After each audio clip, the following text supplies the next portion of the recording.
好，那么林岱樺出庭啊，原来高雄啊，民进党他声势最高，民调最高，选高雄市长。但是呢，现在所以他那时候才举牌嘛，说呢政治司法干涉，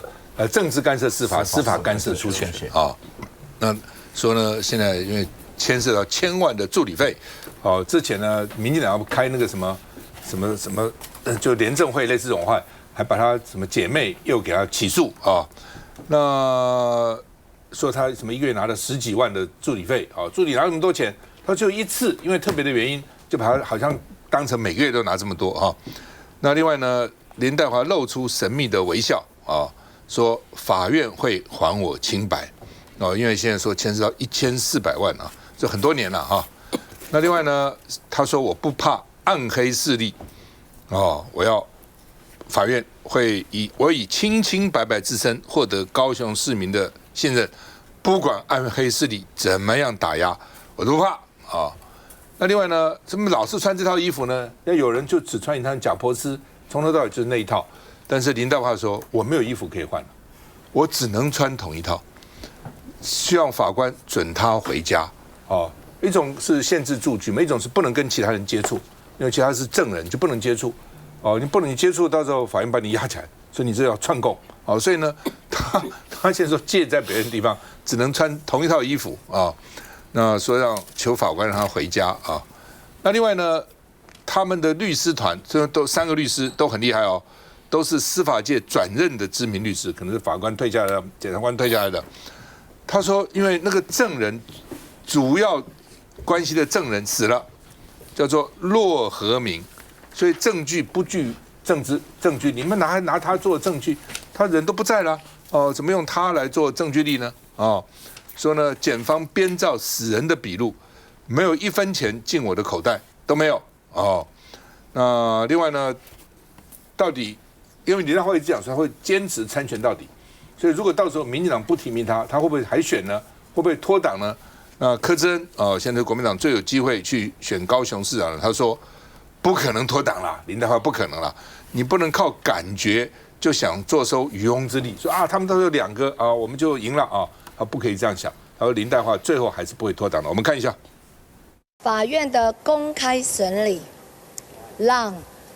检调的暗黑角落曝光，不公不义的起诉。终将还岱樺清白。坚称自己是清白的，民进党立委林岱樺首度被高雄地院传唤开庭。岱樺清清白白，经得起严苛的检验。不管暗黑势力如何的打压，强调是被黑暗势力打压。林岱樺语气从容，微笑步入法庭。准备庭从上午9点半开始，地院还因旁听人数众多，准备空间较大的国民法庭预备。整个检调当中，他们那种在这过程当中的一个隐瞒、诱导、编造这样的一个证据的一个暗黑的一个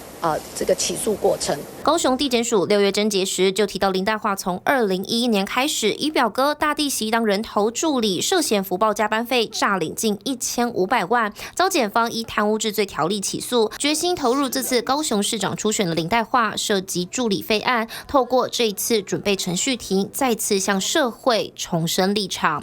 来，这个施宝兄怎么看？这个很多人就在问了哈，今天。如果林岱樺没有说他要选高雄市长，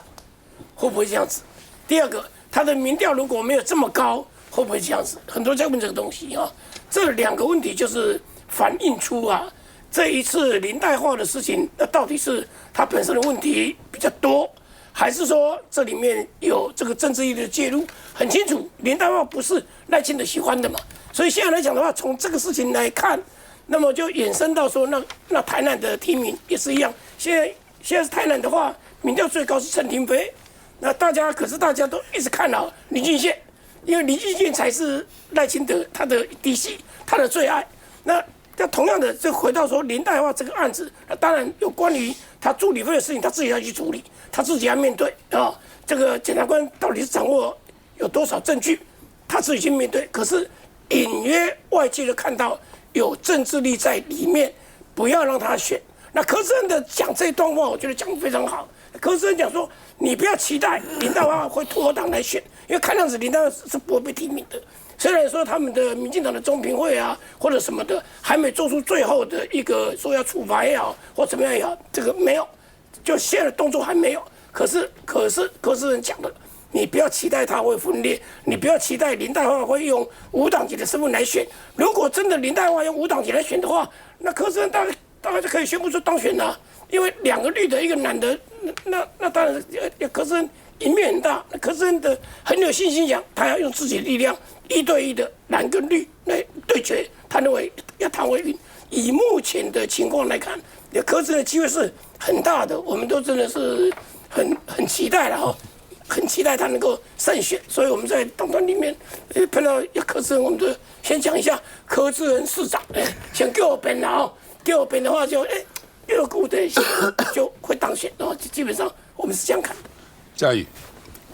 这个林岱樺的案子，当然你说这个政治干预这个痕迹到底在哪里？目前是看不出来，因为如果过去确实有这样子的例子，司法发动这样子的一个搜索或是调查，这个本来就是非常合理。只是时机点确实在民进党高雄市长初选的过程中会造成一些疑虑，但如果等到初选结束再来发动调查，那这个又要怎么说呢？所以其实这些案子，说实话，在过程中不只是林岱樺的案子啊，包括这个林怡景委员，他过去在担任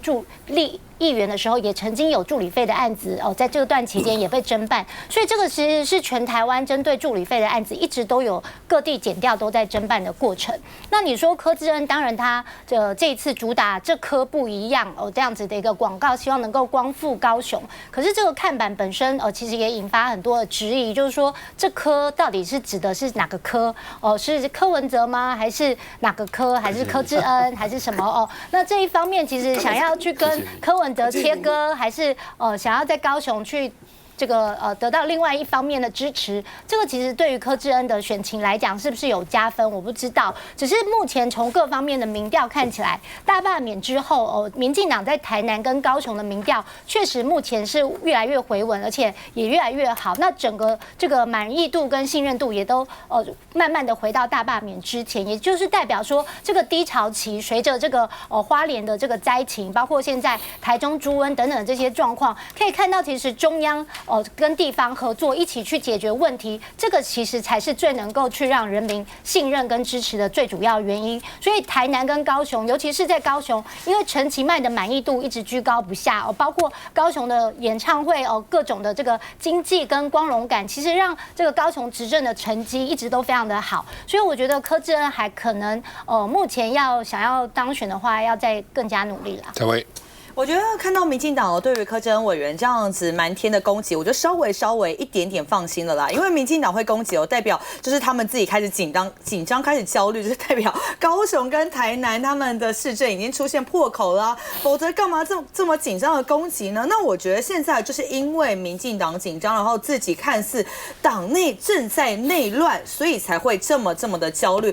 那说实在的，今天那个林岱樺他被约谈嘛，然后民进党中央面对记者回应，他们是不回应，这样子的态度，我觉得就已经否定这个林岱樺参选的一个资格了。那其实对于赖清德来说，对于民进党来说，他们是要关林岱樺吗？他们真的是要关这个陈亭妃吗？其实不是，他们都是要打击他们2个而已，让他们2个在初选的形象上面受伤，让他们在政治信誉上面受伤，让他们在整个对于初选民众的印象上面受到重创，这才是赖清德最重要的一个目的啊。所以最后，如果你说司法检调真的还林岱樺一个清白，告诉你最后这个没有事的话，那请问一下，重点是什么呢？重点是初选已经选完了啊，林岱樺是已经没办法选初选了啊。所以最后呢，对于赖清德的选对会只有一个结果，那就是林岱樺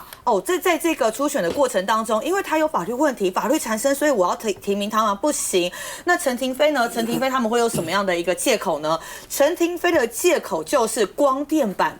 的时候，陈亭妃是怎么说的？他说要去查乌山头。那赖清德不是在这个中常会上面直接打脸陈亭妃说，你要好好讲清楚你不行这样说的不清不楚。然后之后他们的发言人出来说，不容许任何的党籍民代跟随在野党随之起舞。所以很简单啊，林岱樺有法律问题，陈亭妃随在野党起舞，2个人通通都被打死了。好吧，高雄、台湾等等，我们要谈台南了，休息一下再回来。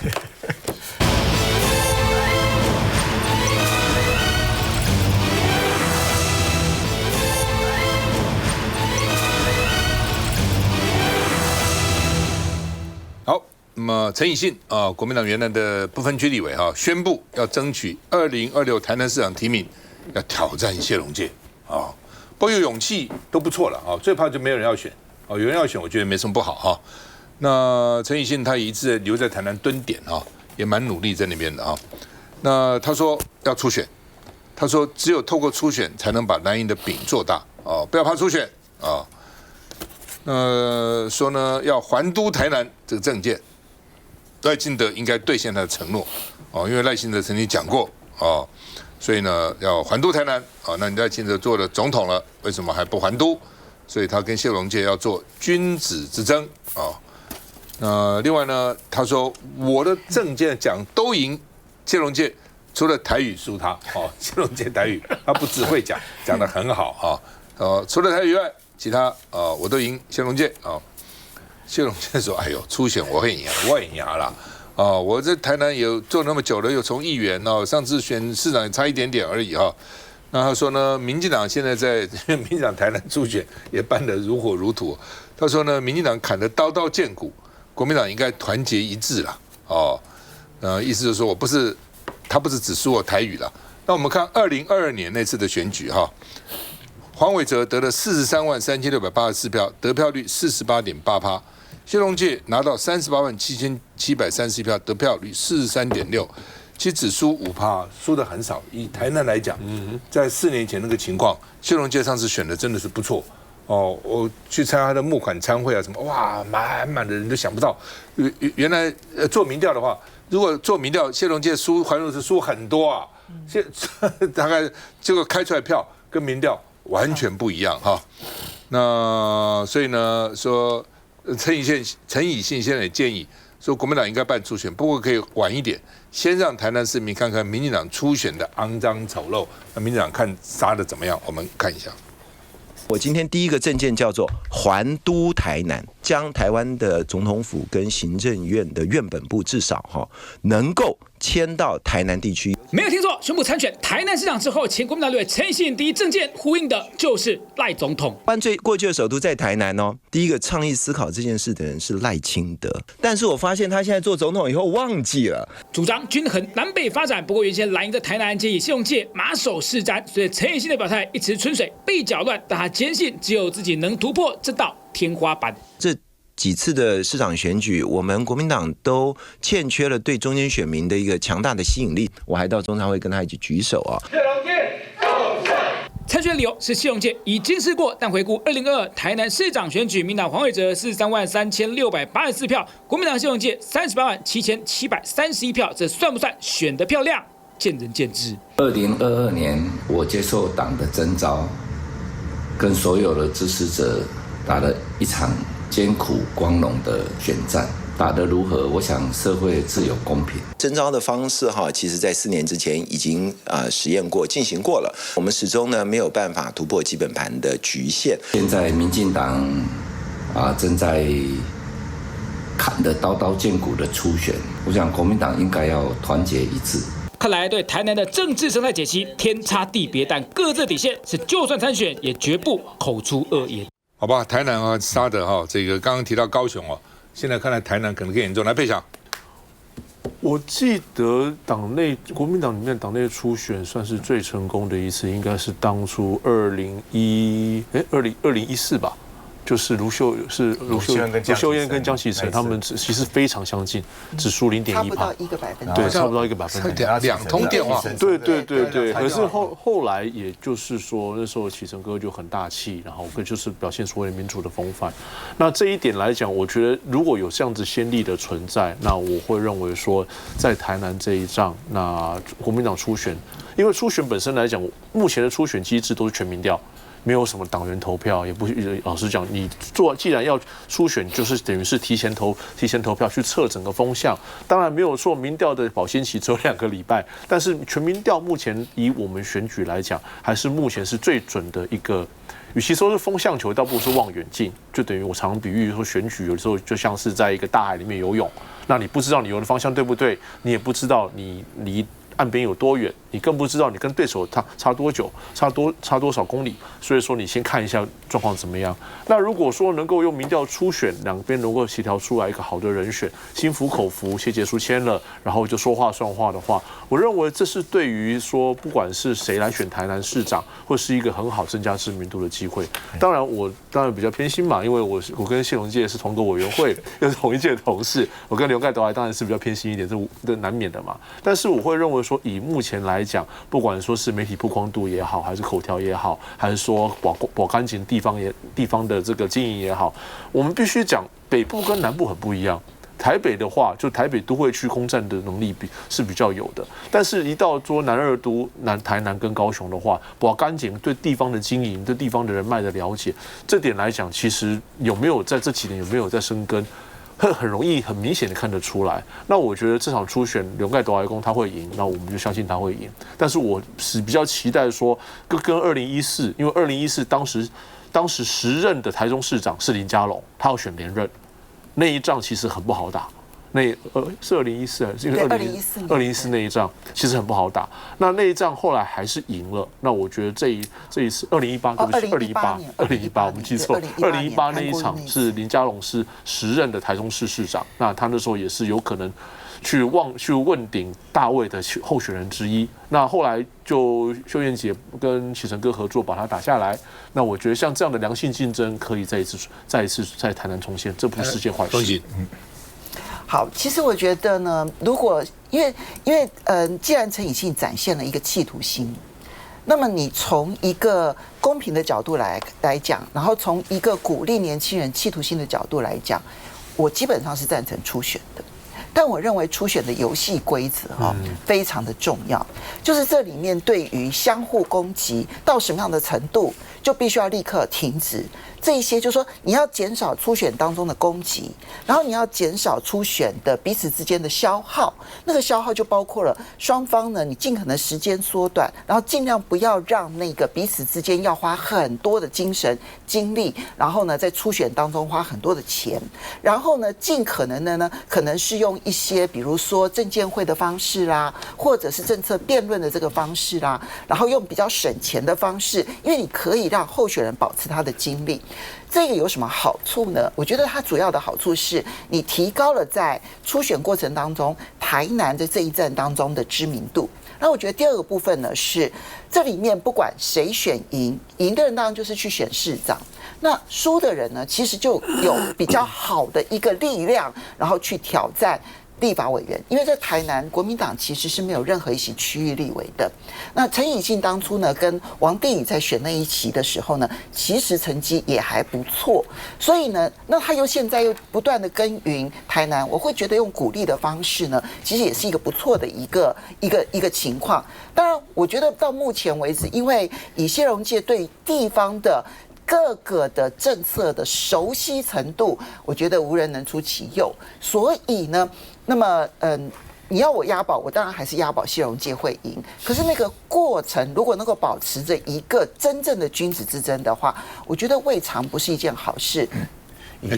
以信也是很优秀的学者啦，然后讲上次他下去选的还不错，而且他在蹲点哈，我觉得这次他跳出来是蛮好的。不过用给他看起来老神在在，他说不管不是你个单一靠你啊，比民调过来，所有各项我都没赢了哈。那我要特别强调，今天赵大哥从高雄谈到台南，明年底的这个地方大选是赖清德党主席的保卫战。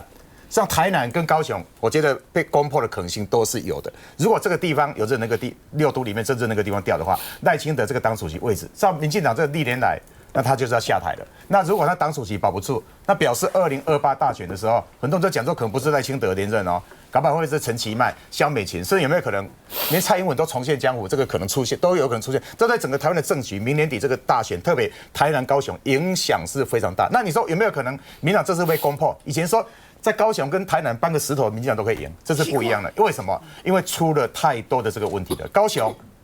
前阵子啊，然后大家讲那什么卖淫大峡谷，那个被挖成那像一个大峡谷，这个多严重的事情。然后为了要推动这个光电，把那个山整个铲平。然后造成那个大雨来的一个台风来，那个整个土石流，人民都看在眼里。我觉得高雄的人民也慢慢在觉醒，所以柯震老讲是有机会的。另外呢，台南更严重，我觉得赖清德竟然还跑去台南去看那个什么风灾的那个我们那个屋顶被翻开的那个改建的怎么样？台南跟嘉义细板瓦吼，现在有非常多都还没盖好，为什么没有盖好？就是灾民已经跟总统当面澄清说，赶快国军来，我们爬不上去了。结果他说你要自己爬，国军没办法来帮你。弄到现在都没有盖好，人民有多少那个怒气，都看在眼里嘛。那个是连台南人、嘉义人都看在眼里。我觉得赖清德现在去浮选，或者他出去，他已经不是什么浮选的这个灵丹妙药了，搞不好变成是一个毒药，甚至是那个什么莱尔校长那个贴在他身上的话，我觉得现在赖清德反而去浮选，反而可能说是会帮了对方的啦。那个台南也是光电板最密集的地方，以前光电开始推的时候，最多是那个。彰化啊，可是你在彰化县长，王惠美就守住了。他说土地是要保护的，要永续发展的。结果弄到后来是什么？最密集最高就跑到台南去，那产生那么多的这个弊案，88枪黑金的一个代表变成台南。我觉得台南市民、高雄市民心里一定有非常多的怒气了啊。不过当然我也要提醒，民进党非常会打选举的，像他又执政党，最近大家有没有注意到一个很特别的？除了中央政府的总预算之外，最近立法通过很多特别预算。那个钱一定要都盯着，我们立法会盯得非常紧。那个钱也有可能流到变成这种绑桩啊，民进党的利益都拿去了。这个对选举老讲对国民党跟民众党也是不利的哈。我们不要把变成是人民纳税钱拿去帮民进党助选。可你们预算一通过以后，你怎么管它？很难，它怎么用就很难。特别预算特别难管，而且特别到了那个什么审计啊，最后什么决算啊，根本就是2-3年后、3-4年，那个根本就是虚晃一招而已。休息一下再回来。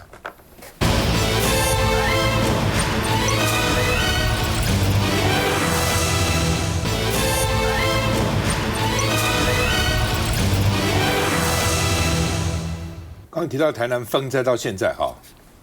还在缺工缺工缺钱啦，其实都缺了，但是有钱你不见得请到工那里长就抱怨修复进度很慢非常慢那畜牧业的石棉瓦说要明年3月才这个清得完那些光电板啊这个废弃的等等也都很麻烦那赖清德到台南视察复原的成果，强调呢说建设要继续推进，我一直都挂在心上，台南的建设啦这个等等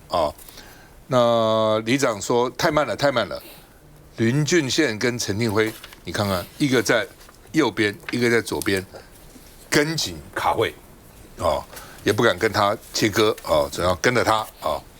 那另外呢，这个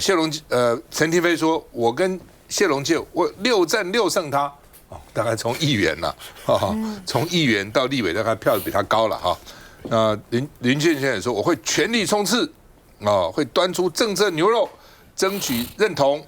陈定辉说，我有信心，已经5战5胜了，现在6战会6胜那他们有一个民调了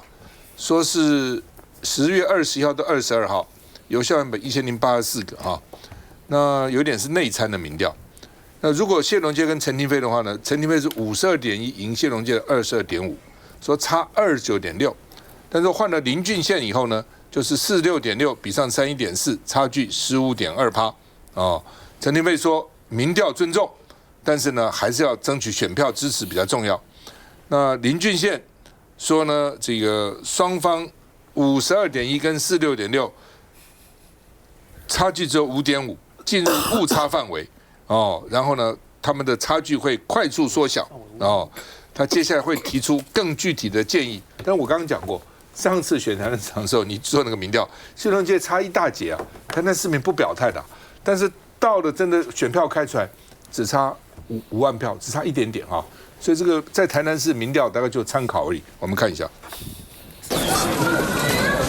挂新本命区台南，总统10月份2度回来探望灾民。7月份发生当然是台风对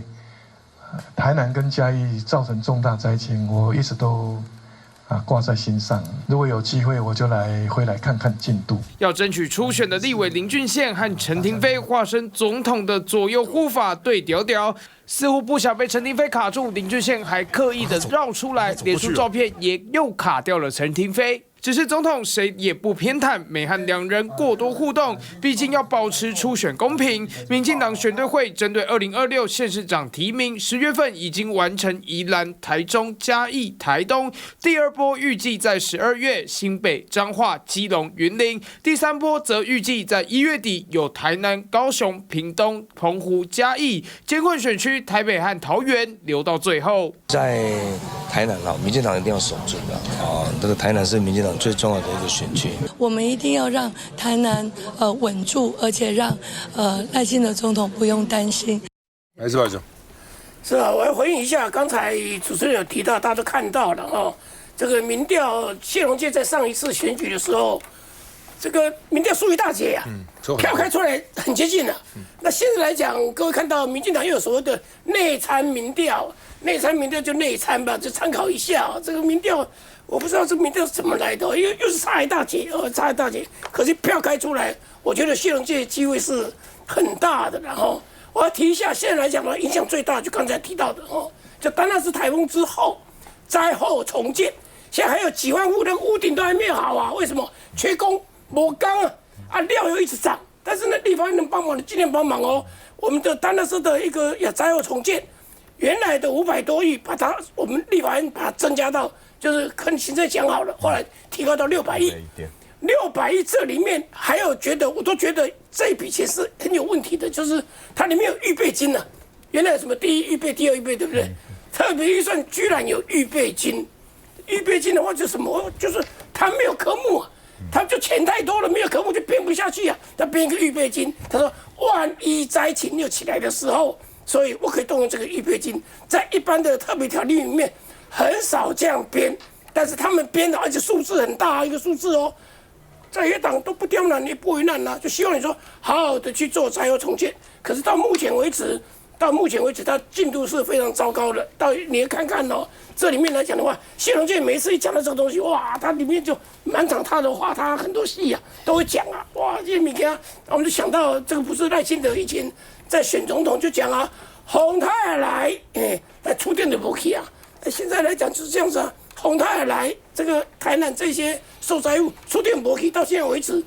要钱给钱也给钱，立法院也给钱的，可是他重建的进度这么慢的情况之下，我觉得谢龙介机会是很大。回过来讲说陈立信要挑战谢龙介，我觉得站在说党内初选是个好事，可是不要忘了谢龙介也说了，你看绿营初选的过程当中杀到刀刀见骨。我们也不希望说蓝营等一下如果要初选也杀到要刀刀见骨也不好，所以有没有可能我们就借鉴这几次的这样子的一个情况，初选的时间把它缩短，大概比如说如果政见就办1次啦，或者最多2次，然后时间尽量压缩在2个礼拜以内，时间越短那个裂痕就可能会越少。那教育怎么看？台南因为这个竞争非常的激烈，我说我们民进党内啦，所以呢，我觉得民进党更是要做到公平、公正、公开，尤其是党主席的态度更是要非常的中立才能够这个选后大家能够团结。那无论如何，从内部的民调看起来，确实林俊宪跟陈亭妃目前都是稳定的领先，而且其实在刚刚所讲的大罢免之后，经历过这段时间风灾或者是等等的灾情之后，其实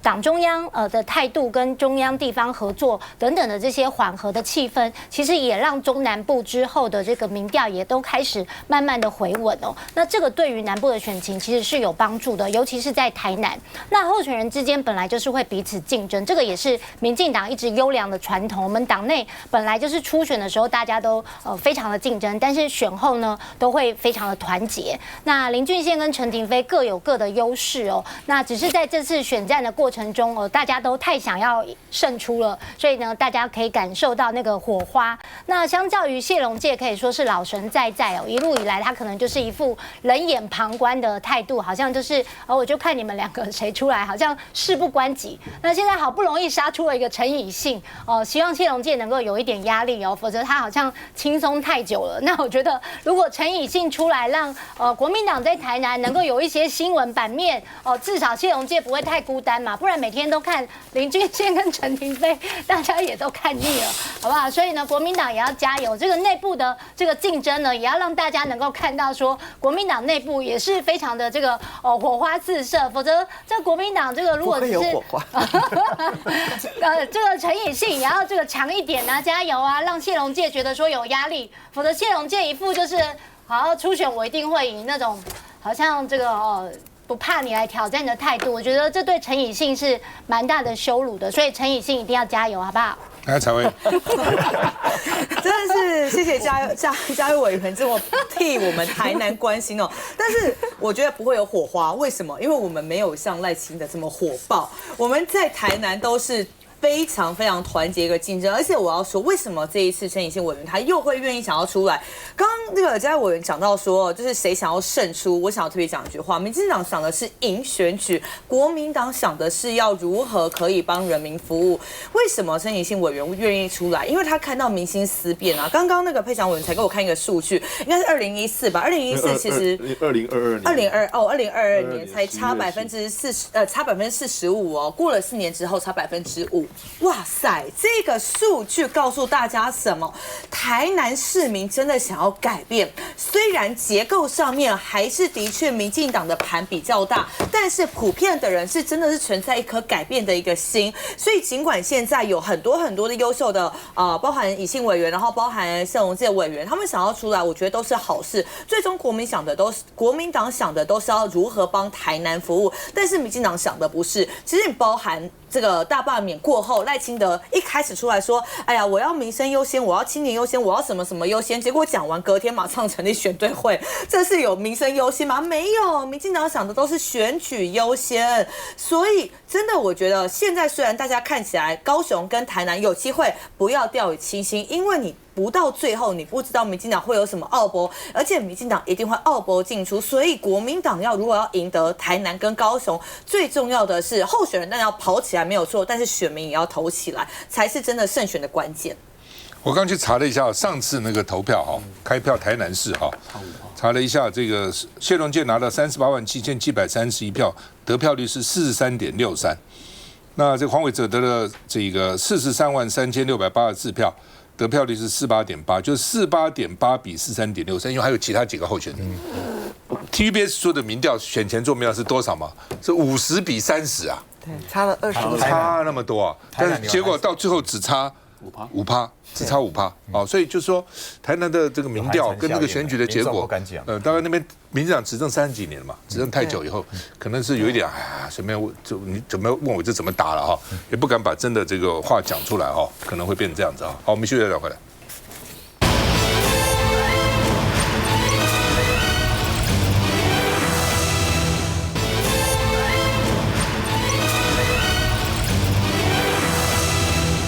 好吧，这个非洲猪瘟现在不准宰，不准运，不准用厨余喂再延长10天他们要观察看到底有没有蔓延猪瘟有没有蔓延那另外呢说，因为延10天，猪价可能会崩盘。我说到底讲，大家很久没吃猪了，那不是要拼命要吃吗？他们不是。他们说现在比如说 Costco 猪肉就滞销了，大家不买。我说猪瘟跟这个跟人无关啊，这是什么关系呢？对不对？我就不怕吃什么，我昨天晚上还有吃猪啊真的，昨天吃什么火锅还没有猪大肠，他们还有大概就吃就怎样呢？但是很多人消费者就是怕嘛而且因为你现在禁止他宰他还得养啊，你不养他不就死了吗？所以他们猪农就很怕，他会一直胖啊。他现在不会，他到了时间要杀，不杀就胖嘛。胖的话，连那个猪圈都容纳不了那么多猪了。对，因为大家活动，每个人都胖了，你自己想想看你这个假如说你坐飞机坐车，坐旁边这两边都胖，你中间你就很难活动哦。那如果3个胖，那怎么动？大家都不要动。猪现在是这样子哦，不能动。那另外呢，就是他们担心到时候一开放，大家又不买，又担心哦，所以就怕崩盘哈。跟我们想象说，这会涨价啊，很久没吃猪，很想吃啊。哦，他们说不一样啊，所以业者就哽咽哈，说每天拿计算机算还能够撑几天呢？还能撑几天？饲料还要一直喂呀啊。那农业部长是说呢，相关补贴最慢1周里面会公告要怎么补贴他们。那么另外呢，因为说规避猪瘟的疫调，所以货运公司嘉里大荣被重罚哈，高雄市政府罚他300万啊，而且呢，营业所停业1周啊。主要是台南那边啊，就运说不能进运，不能运，要进运，就你还去运，所以呢，台南的猪农也被罚35万。然后台中的摊商已经没有肉卖了，所以呢，彰化的肉丸店呢也休息了，因为没有肉了，来源没有了啊。那另外呢，这个林楚英委员呢说是嘉里大荣有中资啊，所以呢，物流业已经被渗透，这是国安危机啊，这是国安危机啊。那另外呢，这个非洲猪瘟。这个因为台南运猪车也拍照运了猪，哦，所以担心会不会造成一个防疫的破口哈。那另外呢，现在基层抱怨说，警察高层要求把活体猪的车子也拦检，新北警察说依法没办法，因为不能运呢，就是货运车要拦下来看你上面有没有运猪啊，不能够到处运呢，哦，所以基层大概也抱怨，猪都要去查人家哦，到底怎么回事啊？所以现在又吴思瑶还讲说呢，这个小包裹哦也是国安的破口，因为呢小包裹啊，我买东西啊，这里面万一有什么猪肉产品啊等等怎么办呢？哈，等等啊，所以呢淘宝的台湾站说，我们是依循台湾的法规，而且实施3重消费者保护，说淘宝认为说它不会变成一个破口啊，说呢这个吴思瑶脸书被曝光说。灌爆说他不做功课，危言耸听哦，说呢淘宝的肉制品应该禁啊。那另外呢，这个国民党党团说呢早就禁了哦，哪是现在呢？所以2个部长哦应该要道歉哦，应该要这个下台啊等等啊，让造成目前这样的结果哈。那林佳龙说卢秀燕是逢龙必反哦，因为他当时在外埔搞了一个生质能源厂，那卢秀燕当时呢要去查啊，而且呢好像这个也没有再继续经营。卢秀燕说：“你错误的资讯，乱讲，已经运作了6年，怎么有停止呢？没有，目前运作不错，而且还在筹备第2期的新厂新建。哦，希望中央支持，我们并没有停掉你啊，也没有因此就杯葛啊，都没有啊哈。那另外呢，就是说这个兽医佐当时没有到那个农场这个养猪场去，台中农业局是说猪农电话问诊，自己决定投药。哦，他们现在的问题说，照理讲猪农是不能禁止人家去查厂的。”但是呢，说现在没罚，也没有，所以卢秀燕说中央是不是能够订立罚则啊？哦，就是你禁止我查，我就要处罚你，哦，而不只是道德劝说哈。那原来说是兽医去看了，哦，说不像啊，哦，后来说不是兽医，是兽医的佐当兽医的助理，说现在呢连这2个都不是，哦，说猪农是打电话问，外地金嘛那啊讲那。哦，那对方就说啊，这个情况大概因为没有想到是非洲猪嘛，这么多年没有了，没有想到是这样哈，所以呢，大概就给了错误的一个指引了哈。我们看一下。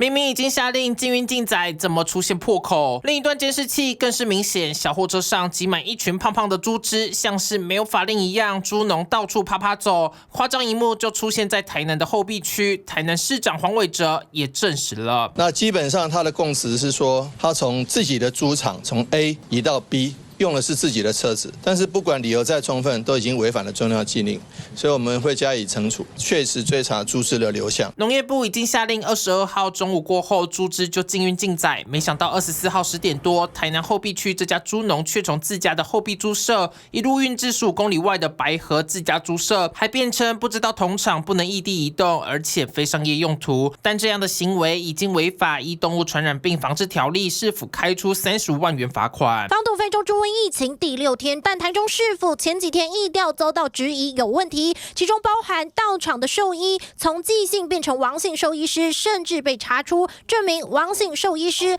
并没有兽医执照。10月14号判定者是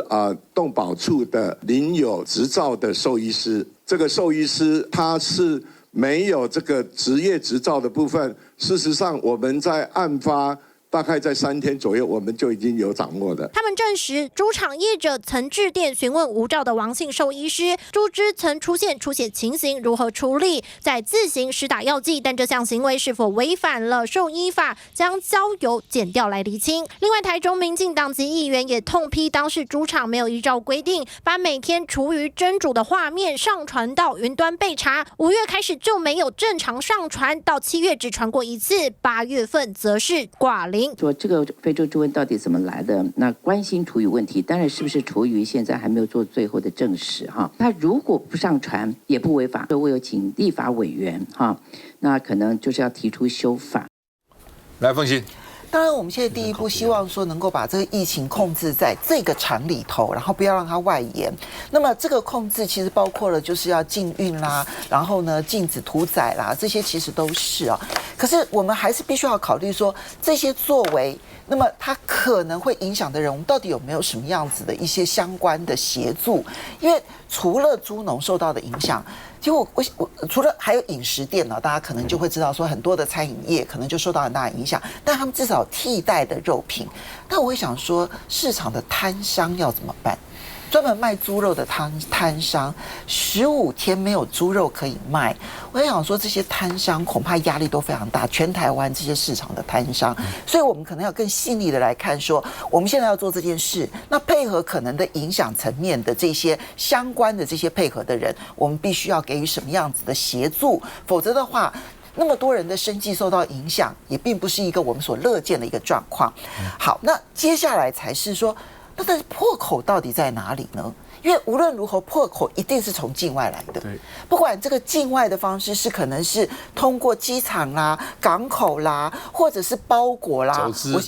我不管是什么，但是我们要问的就是这个破口到底是哪里？因为这个破口一定要堵住它，然后你要找破口，你还没有找到，你先来放谣言。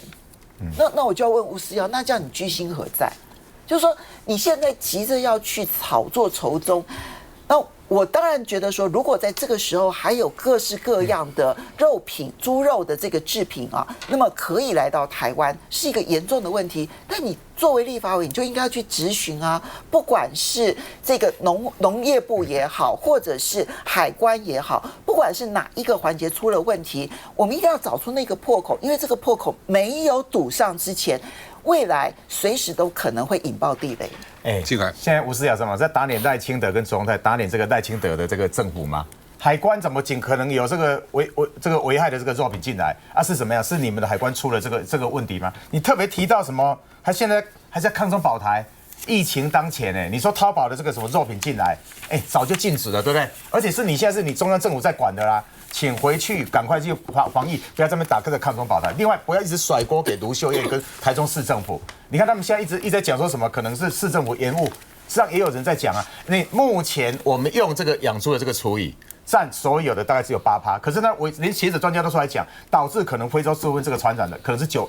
成以上哦。所以很多人本来说不要禁啊，像张立善在引领，他是早就禁了呢，是那时候当行政院长的赖清德不同意，所以到现在还在用啊。我觉得现在不是甩锅的时候，现在也不是马上就是，现在赶快最重要是刚刚凤馨讲的，我们的养殖业者或者是摊商这么可怜，对不对？然后讲现在应该怎么去补助他们，然后把整个疫情赶快疫调完成，然后去把这个漏洞补起来，不要再做政治的操作，不要再弄些什么抗中保台。教育。我们每天生活都离不开猪肉，从黑白切、排骨饭、这个大肠面线、骂丸，然后这个都是我们最爱吃的，所以国人真的很需要猪肉，尤其是这个问题，猪如果没了之后，我们要吃什么？那当然，这个整个过程，大家当然在追查，除了漏洞之外，还有包括这个破口哦。那刚刚讲厨余养猪确实有8%，但是这8%其实主要都是黑毛猪。那这一次台中的这个养猪场，它也是厨余养猪。那过去大家都是认为说，厨余养猪你只要高温蒸煮1个小时90度以上就可以安全无虞。可是问题是，这个台中的这个养猪场呢，